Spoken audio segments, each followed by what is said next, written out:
Welcome to Boob Tube Boys, or should I say, Boob Tube Boys Rewind Edition. We're going backwards. I'm Brian Vaughn. I'm one of the hosts of this podcast. There are two more of them.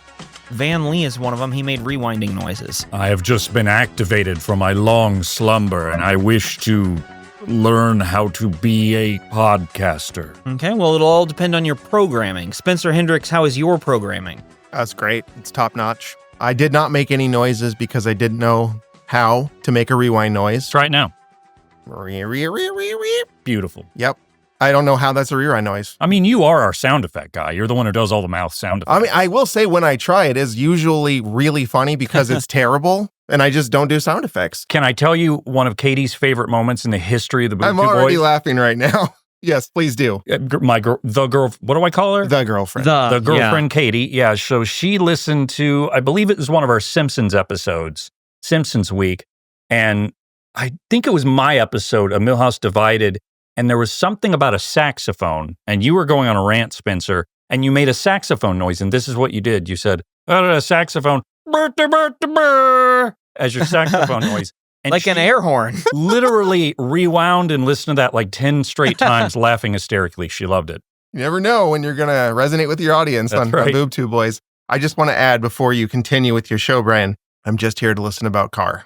That's all we're here to do. All any of us are here to do, because BTB Rewind is a thing we're doing where we revisit shows we've covered in the past. I'm up first in this project, and I've chosen Knight Rider. Really, though, I just chose this specific episode of Knight Rider, which is called Trust Doesn't Rust, from 1982. It's from season 1, and most importantly, it's about k.a.r.r, the evil k.a.r.r to KITT's little goody two-shoes k.a.r.r that is driving around solving crimes with David Hasselhoff. Knight Automated Roving Robot, right? Now, what is KITT again? Does anyone remember? Who cares? Knight Industries totally cool. Yeah, something like that. We would not be coming back to the show if it weren't for k.a.r.r. I can say that pretty firmly. No, I mean, we enjoyed it. There were some parts that were great, yeah. Like, but there aren't any other Barth episodes. We weren't coming back if it weren't for this. Like, there's a second k.a.r.r episode, which immediately made us go, wow, we got to see that at some point. There is no second Barth episode, despite the fact that there should be a second Barth episode. And Hasselhoff can't hold this show up on his own. He needs a talking k.a.r.r, a talking, drunk, violent cop. Or an eel. Well, you're bringing to my point. I believe older Hasselhoff holds the screen much better. Agreed. There's a certain amount of dad charm. He's learned a few tricks by then. Right now, in these early episodes of Knight Rider, he doesn't have to do anything but just sit there and look pretty. That's all he does. He doesn't really have... Good, that's all he has to do, because that's all he does. Later, he would learn how to fail at drunkenly eating a cheeseburger and get filmed by his daughter. But that was many years ahead. He got really good at kind of nodding at people wearing red shorts. Sure. I mean, that's a skill we all develop as we age. Now, I will give, this isn't necessarily a spoiler, but Spencer hasn't revealed his show, which will be coming up next. It involves a brass instrument. It does. His show, though, actually aired about the same time that our Knight Rider episodes aired. As far as the Boob Tube Boys catalog, they came out really close to one another. So I think it's interesting that we're really taking a step back to a particular period in time. I guess maybe we were just on fire when we picked our episodes back then, because we're just going right back to that well. And it's two big hunks of things that start with a K. Over 2 years ago is when we first talked about Knight Rider in episodes 57 and 58. k.a.r.r was in 58, so it's been a while. 1958, back when we was podcasting in the 50s. Boob Tube Boys Hall of Fame member k.a.r.r. That's right. Might we add. Yeah, the podcast didn't complain back then. Podcasts just went to work and respected their mother and father and went to church every Sunday. Now, women weren't allowed to podcast, as it should be.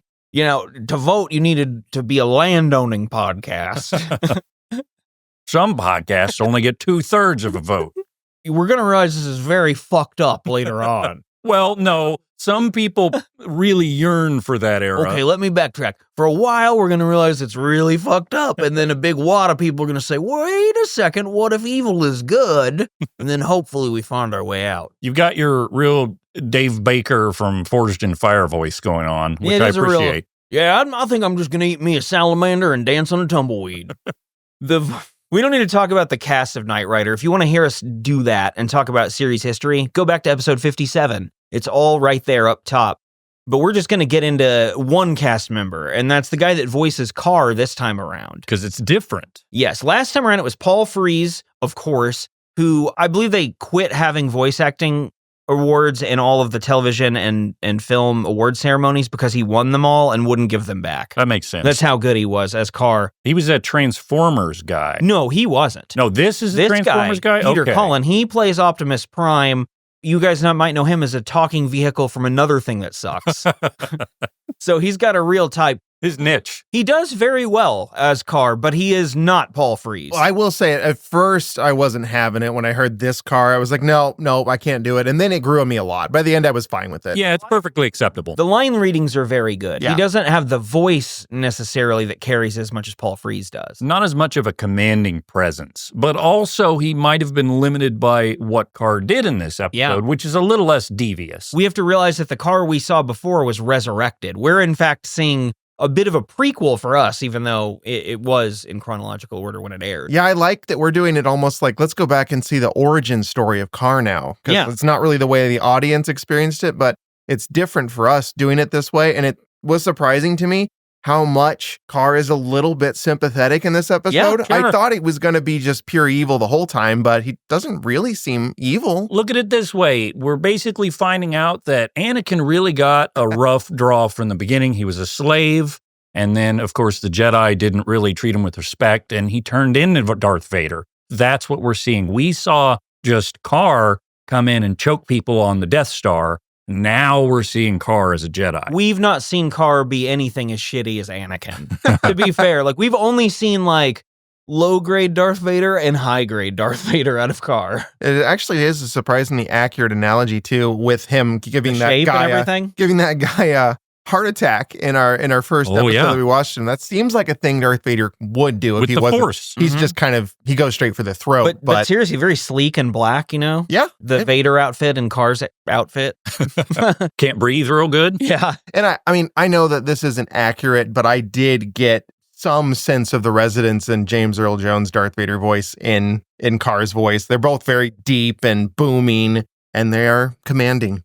I'm glad we got this out of the way talking about the different people who portrayed K.a.r.r. too. That was on my list. Like, you know, like you might say, which was your favorite Batman? Which is your favorite James Bond? Which is your favorite K.a.r.r.? Yeah, and there are only two choices so far.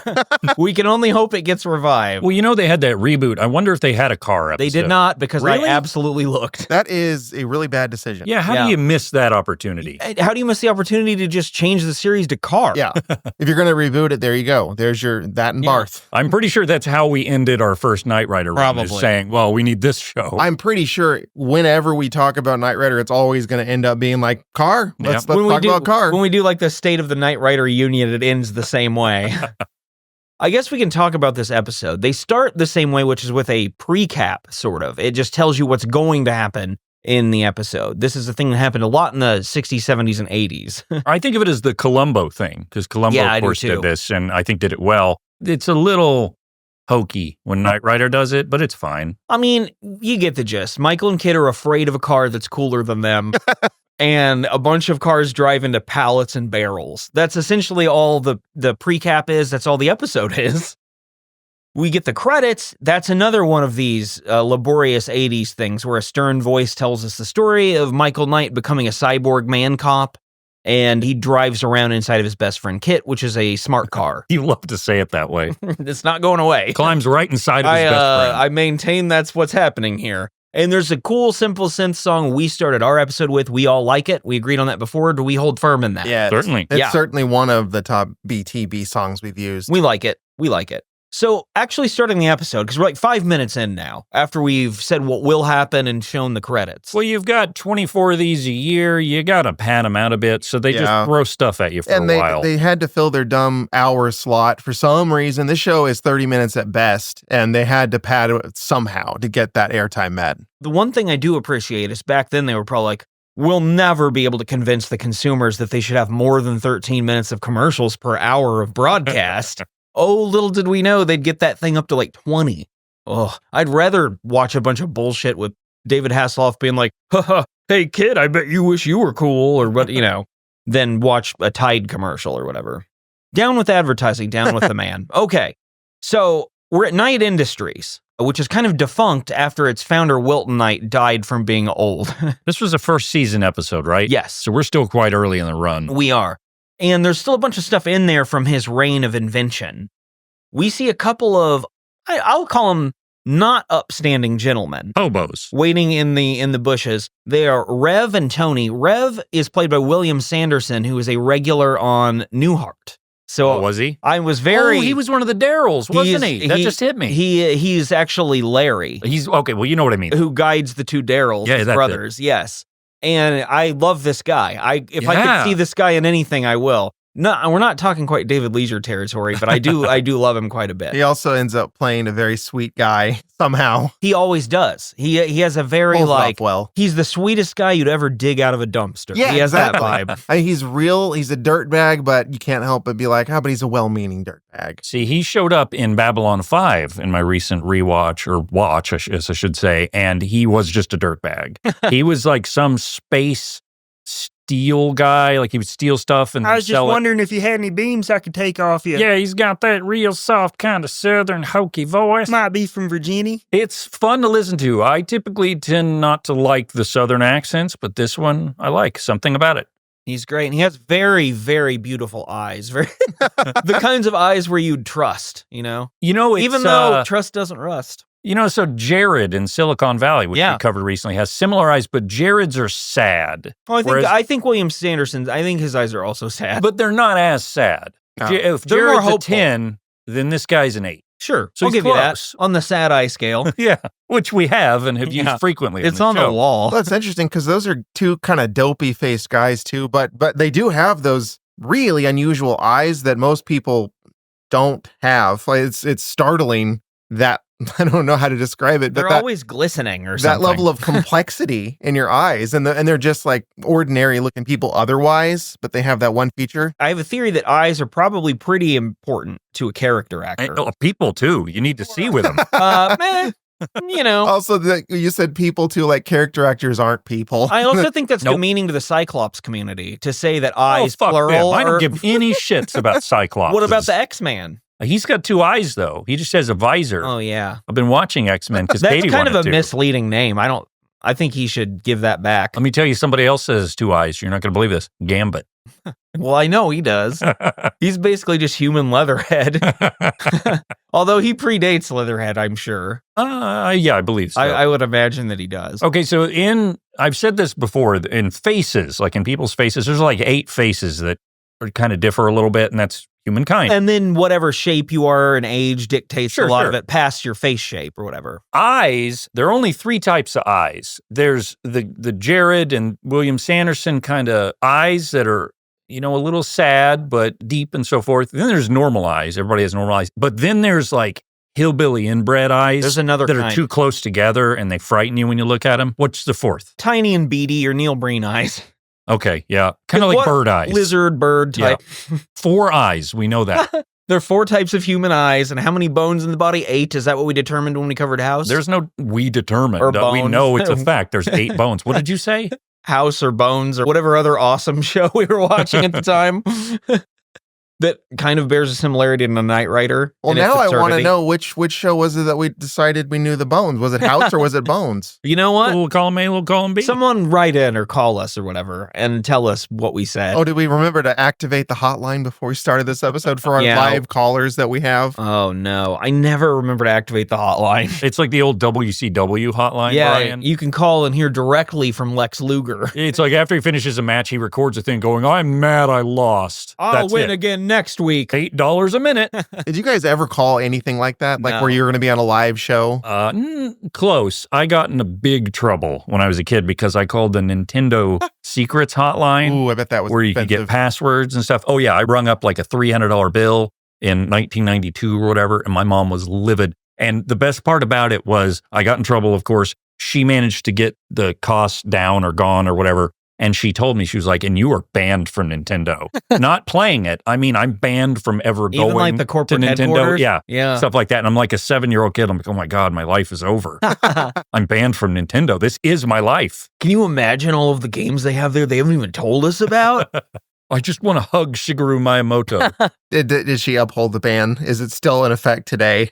Where she's like, you can't go to Nintendo, even now. Mom, I'm going to Nintendo. Well, You're haven't. 40. You haven't been. That's true. I haven't been. So in a sense, yeah. I think it worked. It's still being upheld as we speak. Way to bum me out, guys.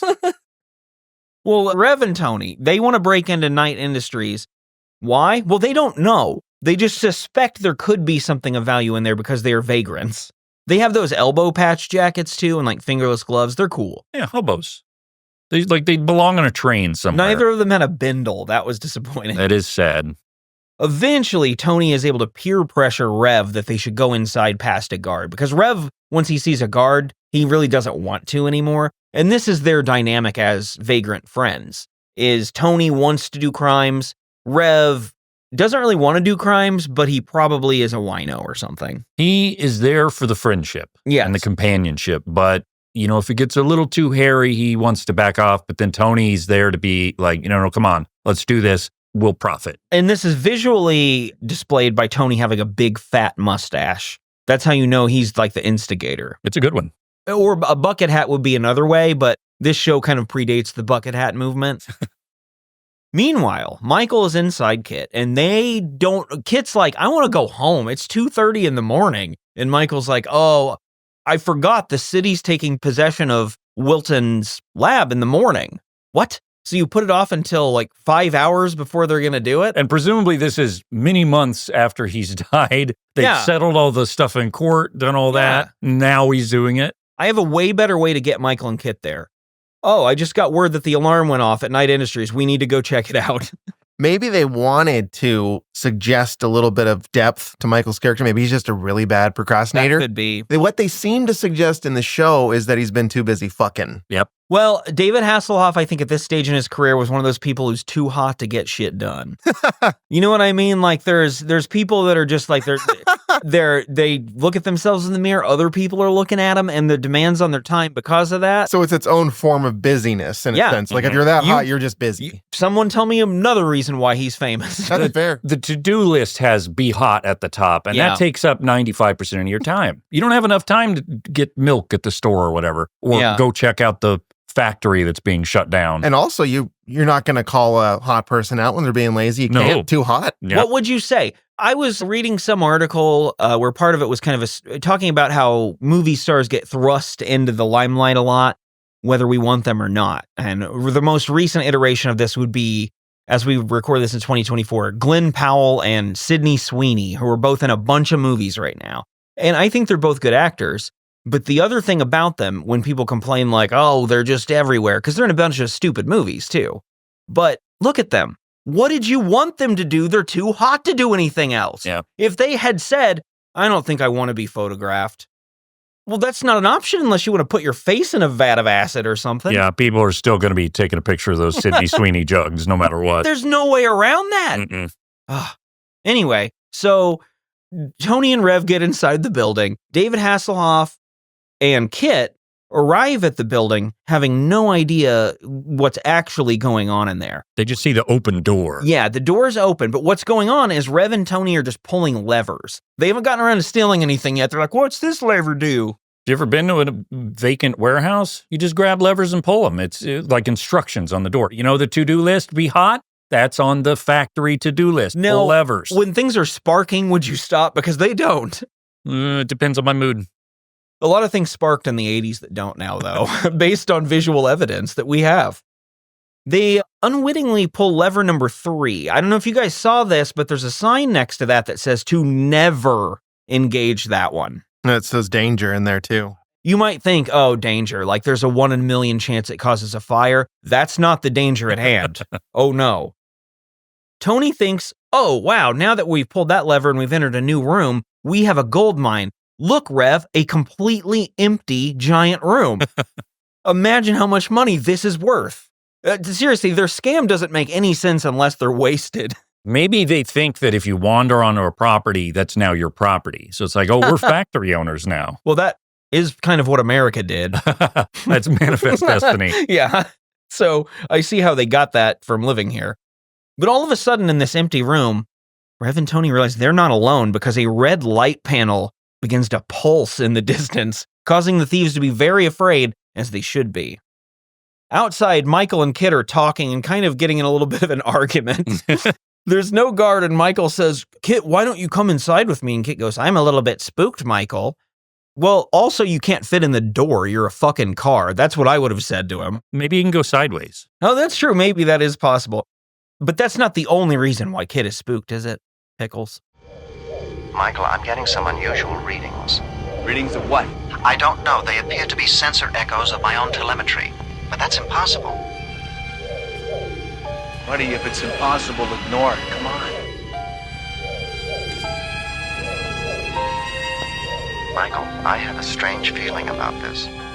Ooh, so ominous. What might happen next? Michael, I'm a dork. Imagine watching this and not knowing about K.a.r.r. yet. Oh, that's true. You'd be shocked when you saw what happened. That's why I think this actually works better as you go back in time and show the prequel, or because now you know what's in there and you get much more, your dread is much higher knowing what K.a.r.r. is capable of. Well, like we were just talking about actors, it's very fun to go back and see their first role, see what they were like then. I also didn't notice this first time how David Hasselhoff tells KITT, if it's a buddy, if it's impossible, don't worry about it. Is that what he says? Don't worry. Yeah. That's definitely something a hot person would say. I just don't think about it. It's weird in my experience, things have just kind of worked out. There are no such thing as problems. I find I don't have to think much at all. Oh, my wife left me. Oh, you can find another one. I find them all the time. You want one? One fell through my chimney just the other night. So obviously there's a feeling of fear in the air here for KITT especially. Michael finds the guard knocked out, but then Michael has to drag the guard out of the way because K.a.r.r. comes barreling out of the facility, just willy-nilly. We don't yet know... Okay, let's back up. Willy-nilly is not cool enough to say anything K.a.r.r. does. We need to come for me to say. Yeah, but we're applying it to K.a.r.r. We need to think of a better phrase. He comes out of there... K.a.r.r. blasts ass straight out of the side of this building. Blast ass works. I just refuse willy-nilly. Michael has to cower like a little piece of shit because there's a car hurtling over the top of him and the knocked out security guard. And I have to say this right now, we've not seen the Rever Tony yet. If you're Michael or KITT, you have to assume K.a.r.r. knocked the security guard out. There's no other interpretation yet. True. He had a bat and clubbed him over the back of the head. Michael dumps the guard into the back of KITT and says, "KITT, we need to go." And KITT's like, "I'm freaked out, Michael." I just saw myself, Michael. It's like whenever people will put like mirrors in the wilderness, like the forest, and then a camera so they can see how animals react to it. That's KITT finally seeing himself. Presumably he's never seen a mirror before. Michael, I look much more attractive than I thought I did because, K.a.r.r., better looking K.a.r.r. Of course. It's just his attitude. They look physically the same. But yeah, no, that matters, guys. If you're out there and you're having trouble getting women or men, look inward. It may not be an appearance thing. It may be your inner self is dirty. Again, unless you're super hot, then you're good. Well, right. Well, you don't have to look in if you're super hot. You don't have to look. Yeah. Just be. Speaking of hot people, let's go to the night HQ where Devin, who's 100 years old, says, "Look, this guard guy is going to be just fine, and he'll be able to update us with information soon, but we don't know what happened there. We don't know what that other car was." Michael is pissed. He's like, "Why didn't you tell me, Devin? There's a second KITT." And for those who don't remember, Devin is just this old guy who kind of is the boss. Yeah, I forgot he existed. Yeah, until I saw he's this not again. important. No, not at all. And Michael's just so catty about this whole, well, you should have told me. I should have known. Why? Because he's hot and he's used to everyone telling him everything. Yeah, all right. Whether he wants to know it or not. Also, there's a good chance people told him and he just wasn't listening. That's believable. Devin explains, look, there's a reason you didn't know about him. K.a.r.r. is Night Automated Roving Robot, and he's the prototype that preceded KITT. Bonnie, who's the mechanic on the team, she says, look, the big mistake here is K.a.r.r. was programmed for one thing and one thing only, self-preservation and being cool. She only says the first part, but the second part's implied. Yeah. Now, did we get Bonnie in our other episodes? I don't think so. I think they'd already switched actresses. I don't remember. Because I know they had a different one. Yeah, we might have gotten one of each. We also might have gotten... I think we did get that one was of each, in my head too, say. but I don't remember either of them. Because I don't remember the female character in the Gina Davis one, because we had Gina Davis and Barth, both hot people. Yeah, good point. Devin says that K.a.r.r. was put away once Wilton realized there's been a huge mistake here. This car is going to take the world over or something.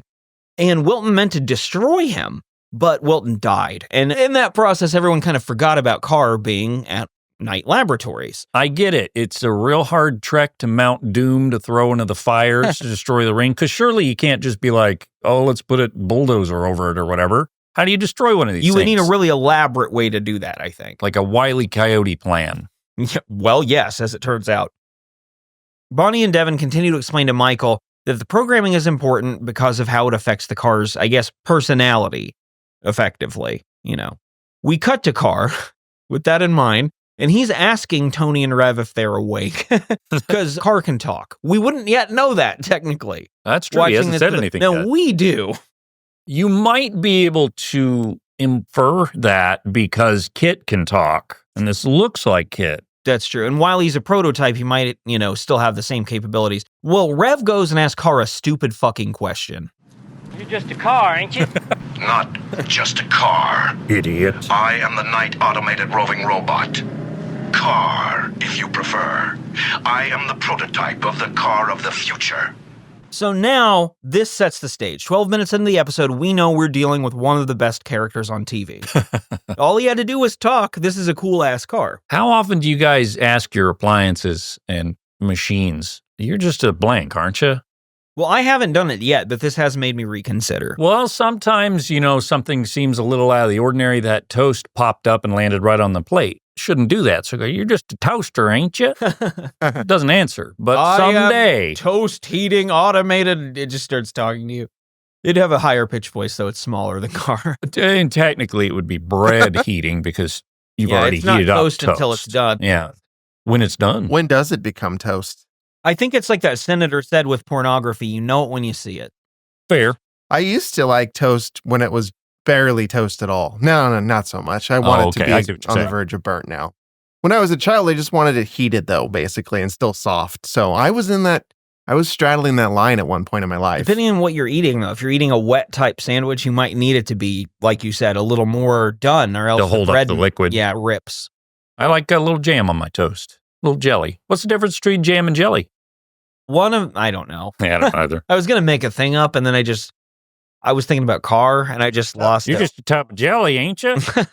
I know it's something that someone could give a very clear answer on, but I don't have it myself. Someone would be like, there's a huge difference, actually. That sounds like something that if either of you would have asked, somehow I would have known it. Yeah. But I don't. And then I would be excited to talk about it for too long. Yeah, it's one of those things that someone who got into canning would really know. I did get into canning once. I do kind of remember that, actually, now that you mention it. We got my canner right out there. Hardly know her. I don't know why that got me, but it did. Once he's declared himself, K.a.r.r explains how Wilton Knight turned on him back in the day, and the three of them, Rev, Tony, and Knight Automated Roving Robot, commiserate on their bad dads, essentially. Like, our childhoods were so bad, and K.a.r.r's like, mine too. I love how they just chum up right out of the gate. Great. See, I thought he was going to kill him when he asked him, "You're just a car, ain't you?" I was like, they're done. And then a little bit K.a.r.r's later, actually, they're friends. Like, pretty reasonable compared to what we see in a couple of years. That's what I'm saying. He's actually kind of innocent at this point. And having watched all this episode, I now understand his motivation in the second one that we covered ages ago. K.a.r.r says he owes the Rev and Tony because they have reactivated him. K.a.r.r says he'll give them anything human desires, and that includes eat, drink, or fuck. Any of the above, or all. My gas tank is open, Rev.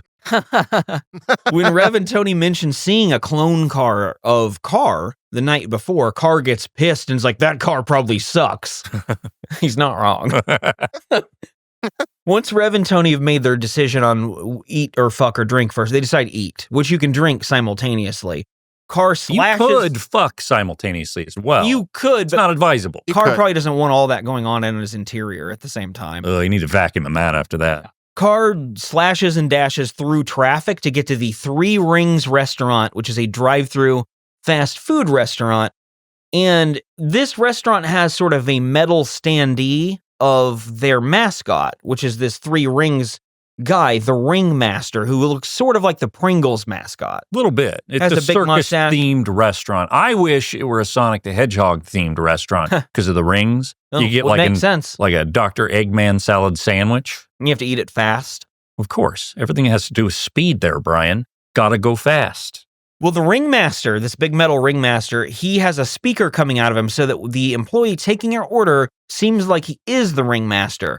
And this isn't confusing for a flesh and blood human being. But if you were a machine, you might be a little concerned about this smiling mustache boy machine talking to you, and K.a.r.r. is. He does not like this one bit. So the employee is getting frustrated that Rev and Tony and K.a.r.r. won't place their order. K.a.r.r. is getting frustrated because he believes they're being taken advantage of by a cyborg with a human behind it. And he thinks Rev and Tony don't know this. He's like, see? He's concerned for them. This is a fake. This metal thing talking is not who he says he is. Naturally, instead of getting fast food, K.a.r.r. decides to drive directly through the ringmaster and destroy him to prove he was fake. Stone Cold Steve Austin, no! Wait, was that his name before all that stuff? The Ringmaster? Yeah, it Is totally that right? was. Yes. Okay. What a stupid name. Yeah, it's very dumb. So K.a.r.r. does this destructive act, and Tony and Rev inform K.a.r.r., well, we can't do any of what we're going to do now because the cops are going to be on their way. And K.a.r.r.'s like, I don't fucking care. Bring them on. Bring on those uniforms. Until he realized this could mean he goes back to the slammer, and K.a.r.r. says, I will not be behind bars again. And they leave. K.a.r.r. racing through the streets saying, I don't want to go back to the slammer is one of the highlights of the episode for me. It's pretty great. They will not take me alive. I'll see you in hell. I'll see you in the junkyard. Well, which is hell for a car. Yeah. It also adds a little bit of that innocence factor to K.a.r.r. because he doesn't know the term for slammer, the colloquial term for slammer. They teach him it, and then he starts using it as he evades the cops. Yeah, he's almost like E.T. He's learning about the human experience. Well, there's this thing online where if, somebody says, for example, the biggest mistake I see often is, I would of, or I could of. What these people are doing is they hear could have, the contraction could have, and think it's could of. It's a simple mistake. People can make it. It's not a big deal. And it's existed way before the internet. But if you correct people on this, for example, if I were to say I could have done this and someone said, well, could have is gibberish. You're not saying actual words. It's this. I would go, oh, maybe even if I don't thank them, I at least just don't say anything and learn from the experience. But people online don't do that. What they do is they go, you're fucking dumb. You know what I was saying. I can say whatever I want. And they get mad and irritated. That is not K.a.r.r. K.a.r.r. hears slammer and integrates it in his vocabulary. He is not there to say could have. He will happily accept a correction and run with it. Yeah, so that's because K.a.r.r. is adept at machine learning and AI. That's what he is, effectively. Don't call him AI. You're starting to make me dislike him. And a third factor, perhaps something intangible that we in real life have yet to discover, like some sort of strange scientific paradox that exists to make a being this perfect. Some like science soul. Yeah, but we haven't gotten around to it yet. We haven't figured it out. All this talking about the three rings has me feeling really hungry and violent. Let's go eat and beat up a statue. As K.a.r.r. is making his escape, Michael is driving KITT around with his tinted glasses on, and the two are discussing the complications of K.a.r.r.'s existence. See, KITT's had time to think, and his self-esteem is boosted, actually, knowing he's actually the improved version of K.a.r.r., which...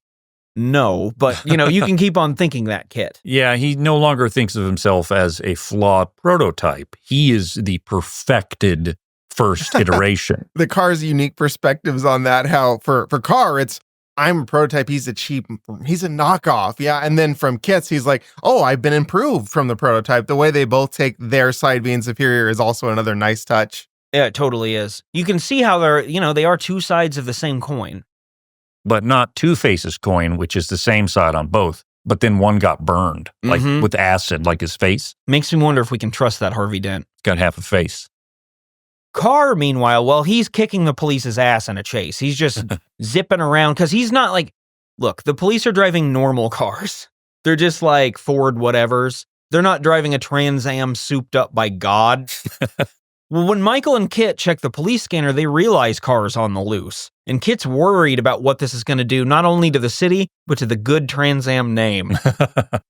Which is a nice little plug there for them. They probably were contractually required to do it. Say it at least a few times, because I believe in your research you said Trans Am or whatever company owned them provided all the cars. Yeah, and it was really expensive. I want to say $200,000 in 40 years ago money. Wow. for one of them. And here we have 2. K.a.r.r comes to a stop because he thinks he's outwitted and outrun the police, and Tony and Rev discuss their plans. K.a.r.r allows all this, again, because he feels he owes them, and he actually is programmed. He's programmed himself to trust them from their initial meeting. He made a little comment when they met, "I can trust you, you've reactivated me." And when they ask him for his help here, K.a.r.r repeats, "It is in my programming, I trust you."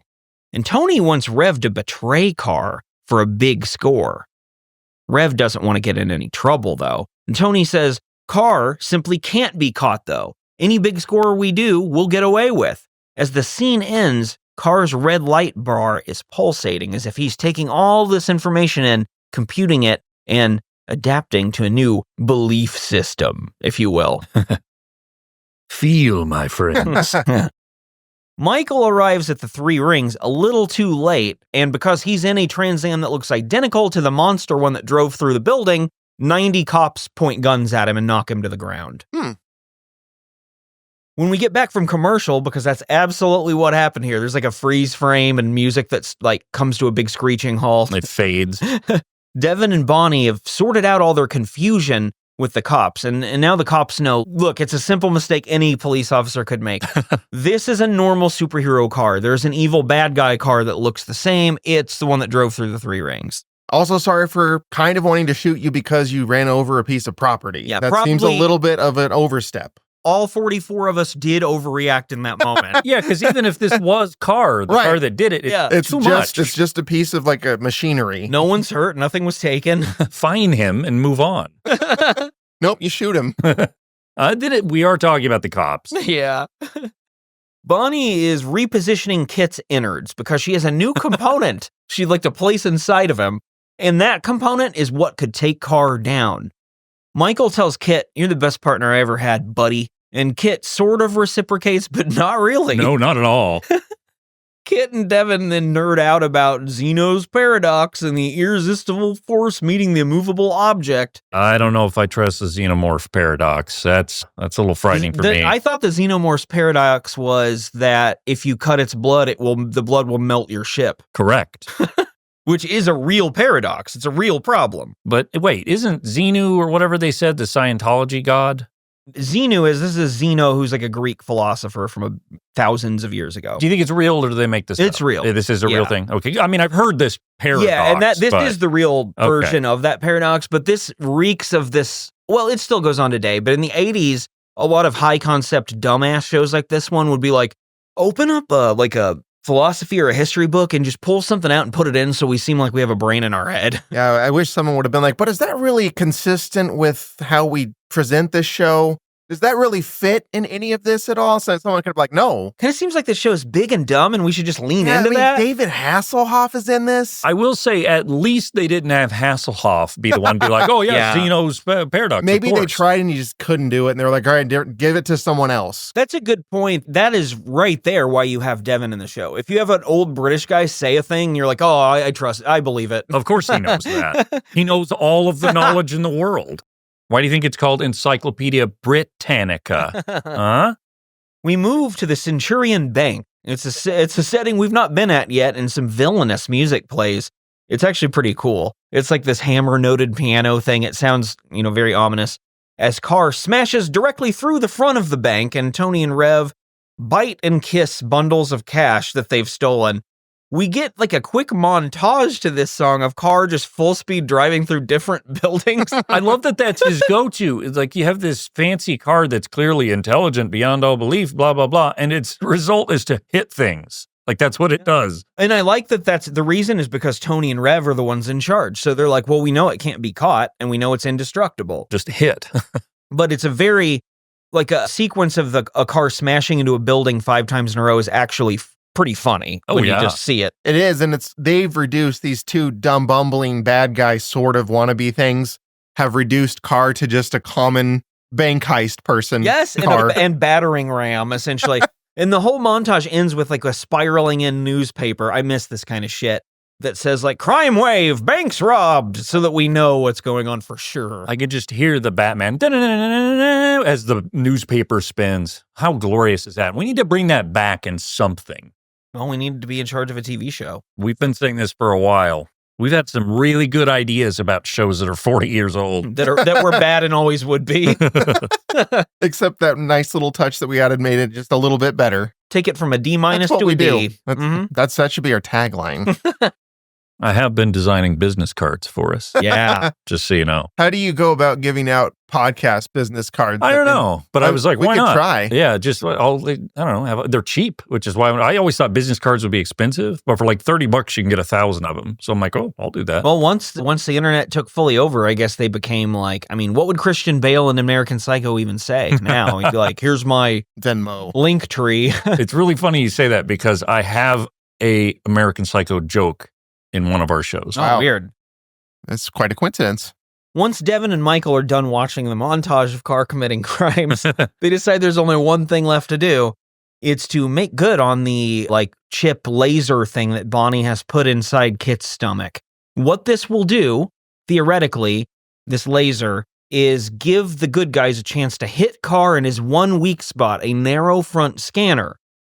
David Hasselhoff's even impressed by the demonstration that's put on for him, but he's dismayed when Devin explains the shot has to be fired from very close range and you have to hold it for 2 seconds. So the chance of K.a.r.r just ramming you to your own death as you're trying to fire it off, I mean, it's 50-50. But this ties into my Star Wars connection earlier. They're doing the Death Star trench run and use your targeting computer, but Luke turns it off. He has this tiny opportunity. Old Ben's voice echoes in his head, use the Force, Luke. I didn't get paid enough for this. And he shoots it and boom, Death Star explodes. Well, granted, if he had taken that shot 999,999 more times, he wouldn't have made it again. You know why? 1 million. Yeah, that's exactly why. Never tell me the odds, Spencer. We're getting ahead of ourselves. That's Empire Strikes Back. I think it's possible that this show should have been called K.a.r.r Wars. What if C-3PO was played by K.a.r.r? Okay. Actually, it'd have to be R2. C-3PO is not cool enough C-3PO's for the it. KITT type. He is the KITT type. Michael, Wow. my seats are dirty. No, he's exactly that. Those two, I mean, man, that fits. Yeah, See, we can fix Star Wars, I'm better too. than the other car. Ugh. I fucking love C-3PO. The other detail about this K.a.r.r destruction laser, you only get 2 shots, so you better not miss twice. Then you'd have to just count on dumbass luck. Yep. Not that that'll happen. Rev and Tony, they're celebrating at their lair with K.a.r.r. They have, I don't know where they are really. They've stolen a lot of money. Yeah, they have just a shitload of money that And they haven't flicked really and bitten. done anything with it. They're still in this gross little grimy underground place, and they just have the money in front of them. They're I'll not tell using you it. exactly where they are. Again, they walked into that factory. It's theirs now. That's where they're at. They I didn't see them, there's no flag staked into the ground. You might say at this point, they have apparently remained true to their roots. They're not letting the money change them yet. They're still dirty as fuck. Tony is about to possibly sell out, though. Power's getting to his head, man. Yeah, you can sense that he would be the one. He's the It wouldn't be the greedball. Rev. I'm concerned for his mortal soul. Well, K.a.r.r needs to be worked on because he's done a lot of hard crime work after being dormant for a very long period of time. And K.a.r.r rebuffs the thieves saying he needs a mere tune-up, and K.a.r.r says, no, I'm the best machine ever built. I need a top-notch cybernetic technician. Not only that, I know where you can get one. The K.a.r.r that looks like me, find whoever works on him, and kidnap them. Now, this is all fine with Tony, who, again, is an asshole, but Rev's like, wait a minute, I didn't sign up for any kidnapping. I was willing to rob banks, but not that. You know what? I identify with this. Take money from the man, that's fine. But kidnapping a talking K.a.r.r's technician, no, thank you. You've never done that. Never say never. Yeah. I can't say it legally, but... Tony keeps trying to talk Rev into it, though. And as he's doing this, K.a.r.r uses his internal camera to pan over his associates like he's Gus Fring overhearing shit or something. Like, what are my underlings talking about? He is spying. Tony says, look, Rev, we won't kidnap the technician after all. We'll just fool K.a.r.r, which, first off, good luck. We'll just put some spark plugs in him. He'll feel good briefly. We'll do one big job. We'll get rid of K.a.r.r, and we'll go into hiding. We'll do whatever we need to do. I'll tell you what, though, when you do change your spark plugs, you yourself feel better. You're like, oh, that was satisfying because they go in tightly and snug and you get it all set up and you turn the key and it fires up. Oh, man, I did a good job. I've done it in a video game. Have you? Which one? Car Mechanic Simulator. Is that real or not? It's real. Because they have a lot of those games, but I didn't know. Yeah, it's quite good. A couple years ago, around this time, it was in the summer of 2022. I got really into it, and I don't regret it. I bet you could change a spark plug now. Maybe not your car. Your car's like a future car. Sure. And also there's something about doing mechanical labor stuff in games that's fun, but in real life, if you give that stuff to me, can't do it. Like actually interacting with the objects is where my brain just kind of stops. It doesn't know how to do any of that. When you look back on that time period, do you think of it like your hashtag grease monkey summer? Like yeah, I mean, it's honestly a great memory. And I associate the summer of 2022 with fixing cars. Which you can't say that about any other summer of your life. And I also can't say I really fixed any cars, but I think I did, and that's all that matters. Well, see, Brian texted today, and he mentioned getting this oil changed. I did do that. And no joke, I thought this, I didn't say it because it's not important and it doesn't matter, but I was like, well, I changed my own oil because I do. So and you I had need that to do little mine. moment. Okay. So wait, did you do yours too then? No, I need to. I bought a filter and we got to get oil tomorrow and then I'll do it this week. It costs like $5 more to not do it. But you don't get that physical rush that Van's getting. Yeah, I get it. There are things I do like that. They're just guitar things, though. But that I could get paid for it. Honestly, the time it takes would probably be easier. But also, I do the good oil. And if you do that at the dealer, it costs a little more. So I'd say I save $7 for it. Well, you found a way to tell me you changed your own oil anyway, didn't you? So we got. No, you actually changed my oil before. I have. That's right. Used to do Kendall's too. Maybe I'll throw some new spark plugs in there for the fun of it. See, for you. A little something for Dad. For I do find, I don't think you guys know this. Our washer finally crapped out recently. So we had to buy a new washing machine and they're expensive. But we did. We picked it out and Katie makes a lot more money than I do. So we're good. We got it all taken care of. I realized how old I am when we got it and I was so pumped. And I'm like excited. There are different settings. Yeah. And for example, this one, you don't have to pick small, medium, large, or whatever the load size is. It auto detects it. And the drum is big enough that I can fit my comforter in it. And for years, no joke, I've had to wash my comforter in the fucking bathtub like a hillbilly. Like I stomp on it, put more soap, and I don't have to anymore. I already washed the comforter. It's delightful. It's a good feeling. You just reminded me of my old guy thing. I just bought a new comforter and it's really put a little bit of a little spark pep in your life? my step. Yeah. Don't you feel like your dryer kind of feels like a loser right now, though? Yes, and I don't pair like those things up. Yeah, I do not like having the old dryer and the new washer. It genuinely bothers me. Yeah. That's my OCD, whatever stuff I have internally, but it's okay as long as I don't think about it. It also sounds like you have an appliance that you could ask. You're just a washer, right? Like because now you've got a modern thing that you could really say that. I guess I'm going to have to do that. Give it a try. I'll be back. No, I can't leave. Otherwise, my brother might show up. Yeah, we don't want that again. So Tony, we're going to get back to Tony and Rev here. Tony's telling Rev one thing, which is, we're not going to hurt nobody. And he's telling K.a.r.r, we're going to hurt somebody. We're going to kidnap that technician. We'll do whatever you want, buddy. Double talk. Well, back to Devin. And Devin's showing Michael a big blueprint of a plan. And I wanted to see it, but he puts it down on the table and you can't really see it. Probably because it isn't anything. I'm guessing that's the reason. And what's that? An alarm sounds. Michael calls KITT, and KITT says, and goes, where are you, buddy? And KITT's like, I'm fucking parked, idiot. I'm a car. Where do you think I am? A guard calls Devin right then, too, and says, yeah, the car, it just rammed through the gate. He's very passive about it. Assuming it's KITT and something's gone wrong. But he's just parked. So we, as the audience, we know this is K.a.r.r.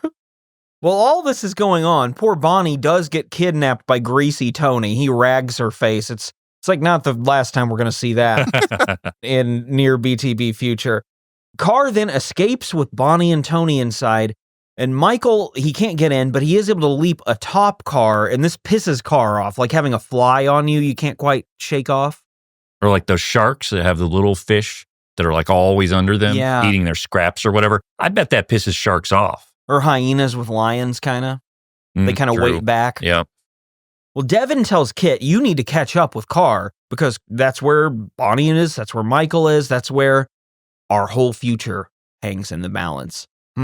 And Devin says, I can't go, I'm very old. So, you're going to have to do, you're also a talking car. So, KITT, you take this one. I'll hang back like I have done 100% of the time. I have to sit for a while. K.a.r.r keeps swerving around trying to knock Michael off, and at the speed he's going, he would have. KITT approaches, And the two brother cars begin to talk shit to one another. Somebody's behind us. Yes, I see. It is the inferior production line. Copy. I heard that car, and you haven't seen anything yet. So there's a little barbing here, a little dispute over skill level. Michael goes ahead and he makes the jump. He goes from the top of K.a.r.r to the top of k.i.t.t, and he climbs inside so he can properly give chase. And what does he climb inside of? He climbs inside his best friend. Okay. And K.a.r.r, he doesn't care that the good guy is gaining ground. He tries to discourage him by saying some real badass shit. You waste your time, my twin. You cannot triumph over a prototype. Desist your pursuit. You will be damaged. K.a.r.r, I didn't know you cared. Hell yeah. You're a bitch, Kit. That couplet describes the two characters, and I'm saying characters, I think very well, which is K.a.r.r says this big, long, intimidating thing, and k.i.t.t makes a dad joke. Yeah. You know, that's the two of them, and when you get right down to it. The chase just keeps on going with passengers inside. k.i.t.'s worried about entering a residential area. What if someone was harmed? K.a.r.r says, that's only a bonus for me. Ha ha ha. Freeze frame, commercial. And we're back. We're back, and k.i.t.t and Michael are annoyed because guess what? K.a.r.r got away because he's better. And he's got a lot of practice lately, too. Yeah, he's really been, like, running hard. They need to find K.a.r.r, too, because they also have to find Bonnie, and Bonnie has the laser that can destroy K.a.r.r. The only way they can stop him from, presumably, world domination. They like to say a lot on this episode. It's not calibrated, Michael. Hey, Kit, your thing calibrated? They just keep talking about the laser calibration. They want to say a word that sounds science-y, I think. Mm-hmm. The funny thing about this, and we noticed this in our other K.a.r.r episode, is the show goes out of its way to make K.a.r.r seem like the big bad. And when you Google, like, big bad guys or whatever, main bad guys in Knight Rider, he comes up. Does he? Yeah, he's supposed to be very intimidating, so we took to him for a reason. It's interesting, too, of course, now having seen the origin of K.a.r.r, that they tried the laser again. Yeah. And obviously it didn't work. Well, I guess they thought they made a better one. Oh, okay. I'm not sure. We'll have to go back and watch the other one again. I gladly would. Bonnie has been made to work on K.a.r.r so that he can be at top operating condition, and K.a.r.r says, don't you try any funny business, Bonnie. Make me run like a puma. He doesn't really say that, but it's implied. Tony is eating something and laughing with his mouth open. It's not a stack of money, though. No, it's actual food. Although Bonnie doesn't think it's food. And Bonnie does this thing that I hate in shows where she like sticks up. She's like, not even Michael Knight would eat that sandwich. And it's just a guy she knows. So of course, Tony's like, who the fuck is Michael Knight? And she's like, you don't even want to know. Like, it comes across right away like some girl being like, my boyfriend will beat you up or something. Yeah, and I mean, we've been looking at Michael Knight for 3 episodes now, and I've never once been like, whoa, that guy is scary. That's not the word. I don't know where she gets the idea that Michael Knight is going to do anything about this. She's like, oh, just you wait. I'm going to play Cruel, Cruel Summer, and he's going to walk around for a little while. But it'll eat up time. Rev wakes up. He's just been asleep with everyone talking. And he's pissed because he didn't think they would kidnap Bonnie. But you did kidnap that girl, didn't you? I can't believe another thief would lie to me. I trusted you, Tony, and you betrayed me. You got to give him credit, though. He seems like he'd be a spineless guy, but he stands up to Tony here. He absolutely does. Tony says, look, Rev, calm down. Just one big score and we're done. And he starts pointing at a newspaper. Bonnie wisely asks K.a.r.r for permission to use his camera, and K.a.r.r's like, whatever, just get me operating well. And she zooms in to see that the newspaper is highlighting the arrival of a bunch of gems at a museum, which is usually on the front page. Oh, of course. And you know how museums love to do that, transfer their gems from museum to museum. Yeah, and give you a time when it'll happen, so you might be there. I could see that being the headline in like the Victorian era. I don't know about contemporary history though, in like the 80s even. Well, even then, like aside from the old timiness of it, nothing says like, please rob me more than that. Come see Gustafson's Opal this fall.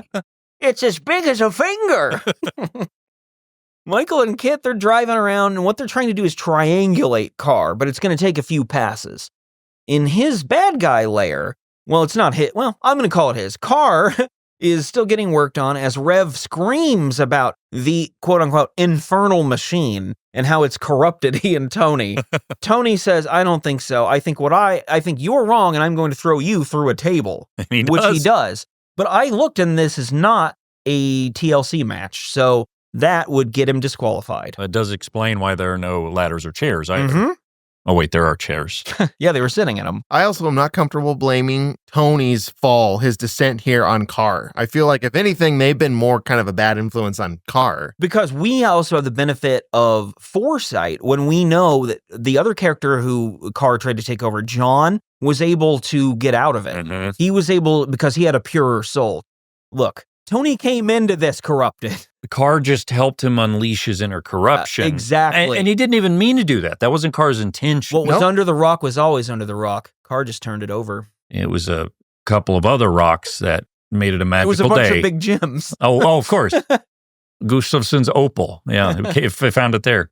While all this is going on, Bonnie actually escapes, and K.a.r.r. didn't even notice. When Tony yells at him, he's like, I was busy watching you deactivate the rev, which I did think was really funny, legitimately. What does he say next? He's like, was he acting up? Yeah. Right then, KITT busts in through what appears to be a paper wall. Every factory has them. And he runs through some barrels and crates. We saw this in the opening credits. Tony hops into K.a.r.r., and the K.a.r.r. and Tony are able to escape. Bonnie, though, she gets in KITT, so she's safe now, and KITT and Bonnie, they head to the museum to try and stop Tony's gem heist plan. Now, they are safe to go ahead and try to do the laser thing. Bonnie's present. She's in K.a.r.r. The chip or whatever is implanted in his guts. Devin calls Michael, and Michael updates him. And Devin says, we'll all be at the museum too with reinforcements, because if your magic K.a.r.r. and you couldn't do it, well, this old man will be there too. And a couple of minimum wage cops. Yeah. They'll handle it.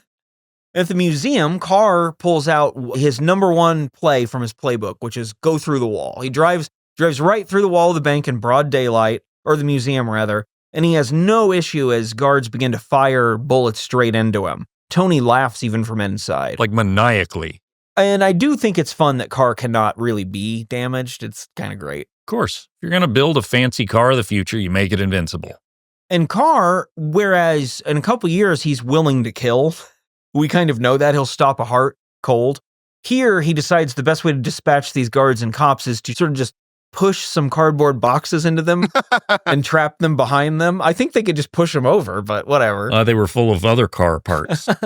This was a Napa museum, and actually. He drives so slow. He drives the boxes so slow into the cops. It's another unintentionally really funny image.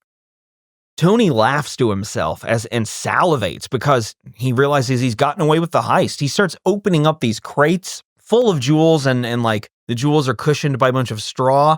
I don't know why. I like the aesthetic of these crates. It bothered me that he didn't just take the crates with him and get out of there. He wanted to look at it all there, and I just kept thinking, those are easily transportable. You could just take them and go. You know what's really funny is I had a very similar thought, which is I understand him opening the crate because the actual jewels are so small, you could get more and just chuck them in lightweight. But when he just stands there laughing, going, look at these jewels. And the way he holds them is like he's on like one of those home shopping networks and he's showing it off like towards the camera. Needs to see it. Uh-huh. If a price had flashed, I wouldn't have been surprised. We're probably headed that direction as a culture. He's like, which way's the fourth wall that I point at? Not fourth meal. That sounds good. I am getting hungry. Today's episode is brought to you by Taco Bell. I wish. Ding. Live Mas, or whatever her slogan is now. Yo quiero Taco Bell. Yeah, that sure is. They definitely got rid of that one. Bring that back from the 90s. Mm-hmm. Outside the museum, Bonnie reminds Michael, well, look, we can only fire the laser twice, and we have to be really close range. And while we've talked about this a lot, the audience might have forgotten. KITT pulls up sideways to the museum just as K.a.r.r. bursts through, but K.a.r.r. doesn't get level with him to where a laser can be fired. K.a.r.r. ramps him because he's really cool. Yeah. Then another chase ensues, and the two cars wind up in like a high noon style showdown facing one another, kind of like they do in 2 years later. It's like poetry, it rhymes, even though poetry doesn't have to rhyme. KITT has to keep K.a.r.r. talking while the laser is ready, or else K.a.r.r. might realize what's up. But K.a.r.r.'s not deterred by any idea of violence. In fact, he was born in it. KITT realizes K.a.r.r. needs to gain speed if he's able to leap the police barricade, so that's probably what K.a.r.r. is going to be trying to do next to get away. And to gain speed, K.a.r.r. realizes, well, I can't have a 250-pound dude in the back of myself. So he ejects Tony from the car to drop the weight. And I like to believe this is the moment when K.a.r.r's sentimentality dies for good. Sure. At this point, he doesn't care anymore that he said he could trust Tony and he was in this with Tony. He's done with that. It's K.a.r.r all for himself now. Arguably, this is K.a.r.r's true coming of age. He is now full cool. And he does use like a one-liner because Tony's like, "What are you doing, K.a.r.r?" And he says, "I'm losing some weight." And then he says like dropping dead weight and then ramps over it successfully. And there should have been a guitar solo, but there wasn't. Michael's plan then, as K.a.r.r's gotten away again, is we have to play chicken, essentially. So he's not explaining this to KITT or to his team, to Bonnie and Devin. And they're all very concerned because this is a bad idea. And it's Michael that had it too. So yeah, if you're in Bonnie's situation, just imagine how terrified you'd be right now. She's in the car with him. She has to suffer. And guess what? A driver instinctually will protect their side of the car. Mm-hmm. So therefore, might turn a little bit and Bonnie gets just smashed. Bonnie's had a rough day. That's why they had to replace her and add a new character. Yep. Well, it doesn't matter though. Michael says, "I know what I'm doing. I understand the game we're playing here." And KITT and K.a.r.r driving headlong at one another. Oh my God. As it's happening, Michael and Bonnie both start apologizing for insults of the past, like on a plane going down. "I'm sorry I called you that." I thought this was going to be more of a declaration of love situation, but they do share a look. So I'm sure that's meant to imply a romantic undertone. We're a little too early probably for them to Only really push nine into that. episodes in, that's not very far. But it would have been the perfect opportunity had you been in the right place because they think they're going to die. They think K.a.r.r's going to fuck them up, which is a good submission. It sure is. But no, at the last moment, it is K.a.r.r who veers off, screams, "No!" and then explodes into the ocean, only to be found later in the best episode of TV. And I believe when we discussed the beginning of that, I had mentioned having read about the original K.a.r.r episode, and I said fans talked about how weird it was that he was in one piece. And we get it now because he did explode. No, I saw him in lots of pieces. But I mean, his control over particle elements, Of course. I think explains it all. Or maybe there should be a third K.a.r.r episode, and it's the in-between episode where he befriends like this grizzly sailor and who he has helps to rebuild and train. Mm-hmm. Yeah, kind of like Rocky with Burgess Meredith. Right. And then the old man dies, and that's what corrupts him more. I love that K.a.r.r is driving up and down some steps, of the Liberty, passing the Liberty Bell. Yeah. And he's trained by an old shitty car. It's like broken down and smoking. Oh man, I really would love to watch that. Well, we're about done here, but Michael and Bonnie share a moment of relief. Not me, I brought my flag down half-mast, actually, and I shared a moment of silence because I thought K.a.r.r was dead until I remembered I actually knew he wasn't. He comes back, and then he dies. But it's still sad to see. It is. Well, the aftermath begins at Devon's. Everyone's talking about, it really was Zeno's paradox. Immovable, what? I don't, who cares? Michael explains his reasoning. He says, "Well, I knew because of their programming, K.a.r.r would chicken out in any head-to-head battle because he is all about self-preservation." KITT says, "That doesn't make any sense." KITT's right. And it doesn't make any sense. No, because that doesn't explain why KITT didn't veer off. Because KITT going head on, it would kill the humans. Right. Yeah. And his whole thing is he would save the humans. It would be him that would veer off. Mm-hmm. I'm sorry, it doesn't make any sense. But then KITT's like, "But it was correct." And everyone just kind of papers over it like, "Sure. They all Definitely clap. didn't get lucky and shouldn't all be dead right now." Michael says, "Hey, KITT, I know what'll relax you. Let's go drive again. Let's wax you. I'll even let you beat me at chess as if a computer couldn't beat David Hasselhoff." Watch, he's like secretly a grandmaster and we never knew this whole time. He beat Kasparov back in 89. And then went and filmed a Baywatch. KITT doesn't want to do this, though. He says, "I'm actually tired." And before the humans go inside to also rest, Michael asks KITT, "Hey, how's it feel to be one of one again?" And KITT says, "I have no feelings. But also, it is a familiar feeling." It is a familiar feeling. He does repeat it twice like that. I don't know why. It's a Neil Breenism. We close with just a static shot of Michael and KITT driving and the credits. We've seen that shit before. Okay, so we have now seen both Peter Cullen and Paul Frees portray K.a.r.r. I think we all do still agree it's Paul Frees who did the better K.a.r.r. Yeah, K.a.r.r 2 was better. But this is fun. I did wonder when I made that determination early in the episode if there was any chance that was biased because I saw that first. I did have to question that. I don't think that's it though. No, I agree. Well, he's just a little more fun because he's malicious isn't the right word. He's scheming in the next one, and it's fun to see him be that kind of like mustache twirling villain. Yeah. Whereas in this one, and I think I said this in that episode when I read the synopsis, he's just more childlike and aloof, and there's nothing wrong with it. No, and that's actually, he's still awesome. To Spencer's point, it's fun to see him like that. Absolutely. Before he becomes, the ultimate villain, which happens right before his death in this episode. You know what? Obi-Wan cut off Anakin's arms and legs, and he got burned all up real bad, and he came back as Darth Vader. Car explodes all over the beach. He comes back as a fully formed car. Makes sense. It all adds up, doesn't it? So we've revisited Knight Rider. I think it was a rather fun thing to do. Before we reveal what we'll be doing next in BTB Rewind, I would invite all of you to check out all of our episodes as they're uploaded on YouTube. There's also other videos and content there. You can also review us on Apple Podcasts or wherever. Please give us 5 stars. You can go to patreon.com/Bootu Inc. We have free episodes there, or you can donate to our cause if you'd like.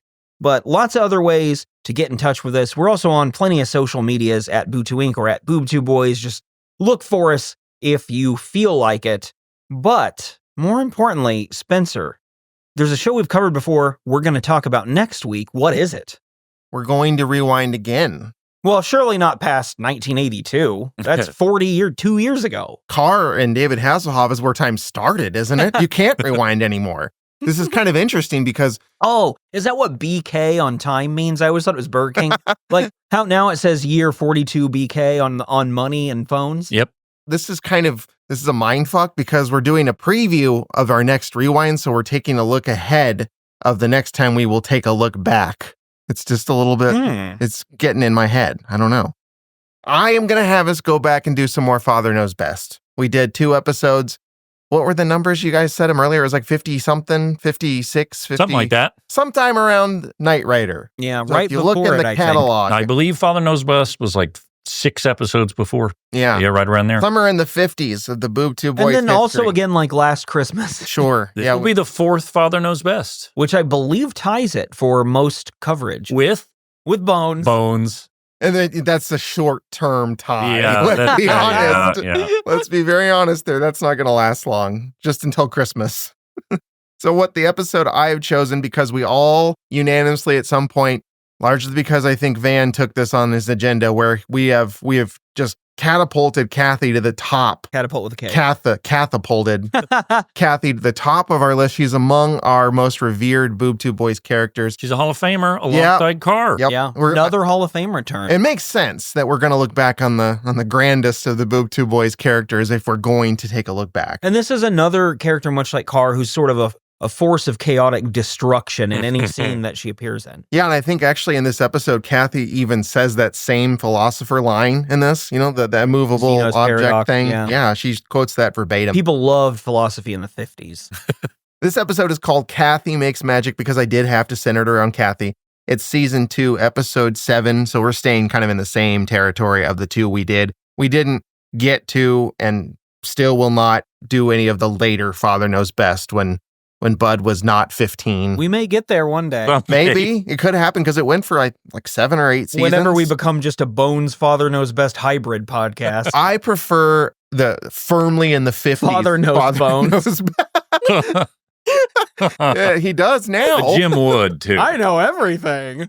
I prefer firmly 50s Father Knows Best. I don't want to get where they start getting into the 60s. I don't want to see They it. become hippies. I don't want to see it. See Bud go to Woodstock? So we stuck to the early part. This episode aired October 12th, 1955, the good old days. And a real short synopsis. Kathy thinks she's put a magic curse on Bud.